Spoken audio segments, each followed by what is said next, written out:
Saaral. நம்ம இன்னைக்கு emphasizing pronoun பத்தி பார்க்க போறோம். லாஸ்ட் கிளாஸ்ல நம்ம வந்து reflexive pronoun பார்த்தோம் இல்லையா? இந்த கிளாஸ்ல நம்ம என்ன பார்க்க போறோம்? emphasizing pronoun பத்தி பார்க்க போறோம். இந்த emphasizing pronounக்கு இன்னொரு பேர் நீங்க சொல்லலாம் emphatic pronoun சொல்லலாம். emphasizing pronoun or emphatic pronoun. emphasizing pronoun னா to emphasize. emphasize னா என்னன்னா convey பண்றது. என்ன convey பண்ணனும்? Special importance. Giving special attention சொல்லலாம். Special importance or special attention சொல்லலாம். இப்ப reflexive pronoun க்கும் emphasizing pronoun பாத்தீங்கன்னா ஒரு ஒத்துமை இருக்கு. ஏன்னா reflexive pronoun மாதிரியே தான் emphasizing pronoun இருக்கும். இப்ப நான் சொன்னேன் இல்லையா personal pronoun உடைய self add பண்றதுலாம் என்னது? Reflexive pronoun. Reflexive pronoun is also called as self pronoun சொன்னேன் இல்லையா? myself, ourself, themself, herself, yourself, itself, himself இதெல்லாம் வந்து reflexive pronoun இல்லையா? emphasizing pronoun இதேதான். இதே myself, ourself, yourself, himself, herself, yourself, itself லாம் தான் என்னது? emphasizing pronoun. ஆனா இந்த emphasizing pronoun எங்க யூஸ் பண்ணுவோம்? reflexive pronoun எங்க யூஸ் பண்ணுவோம்ன்றதையும் நான் இப்ப சொல்றேன். reflexive pronoun நான் ஆல்ரெடி சொன்னேன். subject and object same சொன்னேன். அதாவது subject பண்றது receiver of a action அந்த மாதிரி அதாவது ரிசீவ் பண்ணிக்கிற மாதிரி உள்வாங்கிக்கிற மாதிரி இருக்கும். For example I introduced myself. நானாகவே என்னை இன்ட்ரோடியூஸ் பண்ணிக்கிட்டேன் அப்படின்னு சொல்றோம். சோ நான் தான் ஃபர்ஸ்ட் வருது ஐ அதோட இது நானாகவே myself லாஸ்ட்லயும் வருது இல்லையா? அதுதான் ரிஃப்ளெக்சிவ் ப்ரோனவுன் சொன்னேன். எம்பசைசிங் ப்ரோனவுன்னா என்னன்னா நான் செய்யற வேலையை ஸ்பெஷல் அட்டென்ஷன் கொடுத்து எல்லாரும் திரும்பி பார்க்கணும் என்ன அப்படின்ற ஸ்பெஷல் அட்டென்ஷன் என்ன கவனத்தை ஈர்க்கிறது. இன்னொருத்தங்க நம்ம திரும்பி பார்க்கணும்னு நினைப்போம் இல்லையா? அதுதான் ஸ்பெஷல் அட்டென்ஷன் இல்லையா? அந்த ஸ்பெஷல் அட்டென்ஷன் கொடுத்து நான் எழுத போவேன். அப்படி ஸ்பெஷலா நான் அட்டென்ஷன் கொடுத்து எழுதும் போது அதே ரிஃப்ளெக்சிவ் ப்ரோனவுன் என்னவா மாறிடும் உங்களுக்கு? எம்பசைசிங் ப்ரோனவுனா மாற போகுது. அது எப்படின்றது தான் நம்ம இன்னைக்கு இந்த கிளாसेसல பார்க்க போறோம். வாங்க பார்க்கலாம்.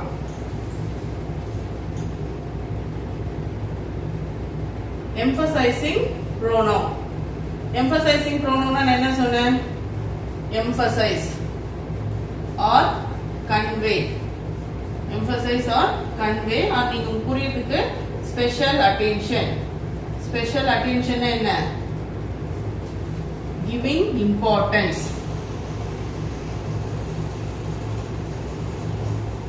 Giving importance to someone or something is called as emphasizing pronoun. இப்போ நம்ம ஃபர்ஸ்ட் இங்க self pronouns நான் எழுத போறேன்.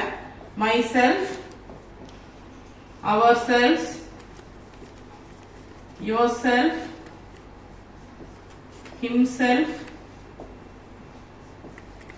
herself, itself, themselves. So these are the reflexive pronouns, self pronouns இல்லையா?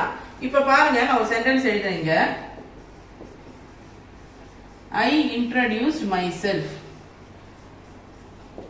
இந்த சென்டென்ஸ் பாருங்க. இப்ப reflexive pronoun emphasizing pronoun எப்படி வித்தியாசப்படுது பாருங்க. emphasizing pronoun இதே தான் வரும். ஓகே? இப்ப பாருங்க நான் வித்தியாசம் சொல்றேன் உங்களுக்கு. reflexive pronoun வந்து எப்பவுமே பாத்தீங்கன்னா verb-க்கு அப்புறமா வரும். verb-க்கு அப்புறமா self pronoun வரும். ஓகேவா? பாருங்க introduced. introducedன்றது நம்ம செய்யற ஒரு வேலை. நான் ஃபர்ஸ்டே சொல்லியிருந்தேன் verb-னா செய்யற ஒரு வேலையை தான் நம்ம என்ன குறிப்போம்? verb-னு சொல்லுவோம். சோ இதுல introduced தான் நான் செய்யற வேலை இல்லையா? நான் என்ன இன்ட்ரோடியூஸ் பண்ணிக்கிறேன் எல்லாருக்கும் முன்னாடி. அப்போ இந்த introduce தான் இங்க என்னது? verb. verb-க்கு அப்புறமா தான் என்ன வந்திருக்கு? self pronoun வந்திருக்கு. அப்போ இது என்ன pronoun? reflexive pronoun. verb-க்கு அப்புறமா myself இல்ல self pronoun வந்துச்சுன்னா அது என்னது? reflexive pronoun. இப்போ உங்களுக்கு புரியுற மாதிரி ரெண்டு சென்டென்ஸ் எழுதி சொல்றேன் பாருங்க.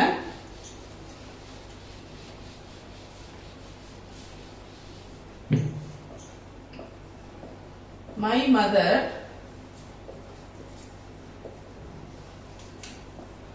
washes our clothes herself.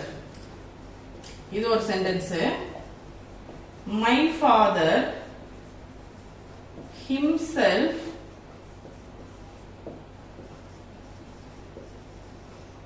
washed our clothes. இது ரெண்டு சென்டென்ஸ் பாருங்க. இந்த ரெண்டு சென்டென்ஸ்ல நான் இப்போ உங்களுக்கு புரிய வைக்கிறேன் பாருங்க. My mother washes our clothes herself. வீட்ல அம்மா வந்து என்ன பண்ணுவாங்க? டெய்லி துணி துவைப்பாங்க. அப்ப இது வந்து என்ன வர்க்? ரொட்டீன். ரொட்டீனான வர்க். ரொட்டீன்னா என்ன? டெய்லி. யூசுவலி நம்ம வீட்ல வந்து துணி துவைக்கிறது வந்து யாரு? அம்மா செய்வாங்க வேலையை வாஷிங் மிஷின்லயோ இல்ல கையிலயோ அவங்களே துவைச்சுப்பாங்க. இது டெய்லி ரொட்டீனா நடக்கிறது. சோ இங்க என்ன பண்றோம், my mother washes our clothes herself. எங்க அம்மா அவங்களாவே க்ளோத்ஸ் எல்லாம் வாஷ் பண்ணிட்டாங்க. இங்க பாருங்க, my father himself washed our clothes. வீட்ல அப்பா துணி துவைக்கிறது வந்து என்னது, ரேர். எப்போவாவது ஒரு நாள் அம்மாக்கு உடம்பு சரியில்லை இல்ல அம்மா எங்கேயாவது போயிருந்தாங்கன்னா தான் என்ன பண்ணுவாங்க, துவைப்பாங்க இல்லையா. அப்ப இங்க அப்பாவுக்கு நம்ம என்ன கொடுக்குறோம், ஸ்பெஷல் அட்டென்ஷன் கொடுக்குறோம். இங்க என்ன கொடுக்குறோம், ஸ்பெஷல் அட்டென்ஷன். என்னது, himself. எதுக்கு பக்கத்திலே போட்டிருக்கோம், சப்ஜெக்ட் பக்கத்திலே. சப்ஜெக்ட்னா என்னன்னு சொல்லியிருந்தேன் உங்களுக்கு, பெர்ஃபார்மர் ஆஃப் an ஆக்ஷன். ஒரு வேலையை செய்யறவங்க தான் என்னது, சப்ஜெக்ட். இங்க யார் வேலை செய்யறா, ஃபாதர். என்ன வேலை செய்யறாரு, துணி துவைக்கிறார் இல்லையா. சோ அங்க ஃபாதருக்கு நம்ம என்ன கொடுக்குறோம், ஸ்பெஷல் அட்டென்ஷன் கொடுக்கறதுனால இந்த himself வந்து நம்ம எங்க போட்டிருக்கோம், சப்ஜெக்ட் பக்கத்திலேயே போட்டிருக்கோம். சோ சப்ஜெக்ட் பக்கத்துல செல்ஃப் ப்ரோனவுன் வரும்போது அது என்னது, எம்பசைசிங் ப்ரோனவுன். சப்ஜெக்ட் பக்கத்துல வரது என்னது, எம்பசைசிங் ப்ரோனவுன். சோ இங்க நம்ம ஃபாதருக்கு வந்து ஸ்பெஷல் அட்டென்ஷன் கொடுக்குறோம், நம்ம கன்வே பண்றோம். எங்க அப்பா இன்னைக்கு துணி துவைச்சாரு அவரே அப்படின்னு ஸ்பெஷலா அட்டென்ஷன் கொடுக்கறதுனால தான் இங்க வந்து அது என்னன்னு சொல்றோம், எம்பசைசிங் ப்ரோனவுன் சொல்றோம். இது அம்மா டெய்லி செய்யற வேலைன்றதுனால இந்த நம்ம எங்க போட்டிருக்கோம், ஆப்ஜெக்ட்டுக்காக போட்டிருக்கோம், வர்புக்கு அப்புறமா போட்டிருக்கோம். ரிஃப்ளெக்சிவ் ப்ரோனவுன்னா வர்புக்கு அப்புறம் வரும், எம்பசைசிங் ப்ரோனவுன்னா எங்க வரும், சப்ஜெக்ட்டுக்கு பக்கத்துலயே வரும். நவுன் கூட சொல்லலாம் நீங்க. ஓகே, இப்போ நெக்ஸ்ட் சென்டென்ஸ் பாருங்க.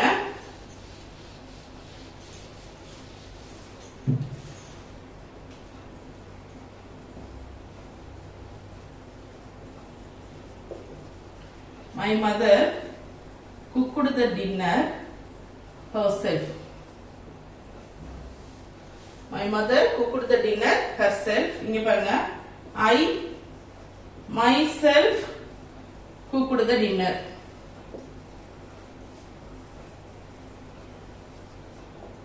இப்போ இது ரெண்டுத்துக்கும் உங்களுக்கு வித்தியாசம் தெரியும் இல்லையா. அம்மா டெய்லி சமைக்கிறாங்க, அது ரொட்டீனான வேலை. சோ இங்க வந்து ரிஃப்ளெக்சிவ் ப்ரோனவுன். ஆனா இங்க நான் என்ன சொல்றேன், நான் செஞ்சேன் இன்னைக்கு, நானே இன்னைக்கு சமைச்சேன் அப்படின்னு போது எனக்கு நானே என்ன கொடுத்துக்கிறேன், ஸ்பெஷல் அட்டென்ஷன் கொடுக்குறேன். அதுக்குதான் இங்க என்ன பண்றோம், மை செல்ஃப். சோ இது எம்பசைசிங் ப்ரோனவுன்,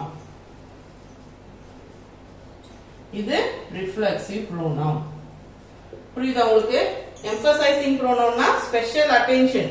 நம்ம செய்யற வேலைக்கு நம்ம வந்து ஸ்பெஷலா ஒரு அட்டென்ஷன் கொடுத்துக்கிறோம். அதுதான் என்னது, எம்பசைசிங் ப்ரோனவுன். ரூட்டீனா நடக்கிற வேலையை வந்து சொல்லும்போது அது வந்து என்னதாகுது, ரிஃப்ளெக்சிவ் ப்ரோனவுன் ஆகுது. ரிஃப்ளெக்சிவ் ப்ரோனவுன் வந்து ரிசீவர் ஆஃப் அன், ரிசீவரா இருக்கும். ஓகேவா, சப்ஜெக்ட் செய்யறதுக்கு receiver of an noun. Noun செய்யற வேலையை ரிசீவ் பண்ணிக்கும், உள் வாங்கிக்கும். அதுதான் என்னது, reflexive pronoun. Emphasising pronoun convey special attention கொடுக்கிறதுக்காக மெசேஜ் கன்வே பண்றது தான் என்னது, எம்பசைசிங் ப்ரோனவுன். ரிஃப்ளெக்சிவ் ப்ரோனவுன் எப்பவுமே வர்புக்கு அப்புறம் வரும். இங்க பாருங்க, இந்த சென்டென்ஸ்ல my mother cooked the dinner.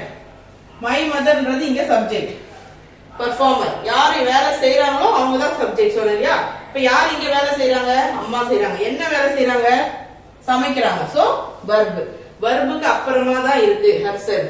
So இது என்னது, ரிஃப்ளெக்சிவ் ப்ரோனவுன். இங்க பாருங்க, இதுதான் சப்ஜெக்ட், வேலை செய்யறவங்க சப்ஜெக்ட் சொன்னீங்க. அப்ப நான் சப்ஜெக்ட், சப்ஜெக்ட் பக்கத்துல என்ன வந்திருக்கு, செல்ஃப் ப்ரோனவுன் வந்திருக்கு. அப்ப இது என்னது, எம்பசைசிங் ப்ரோனவுன். இப்ப புரியுதா உங்களுக்கு?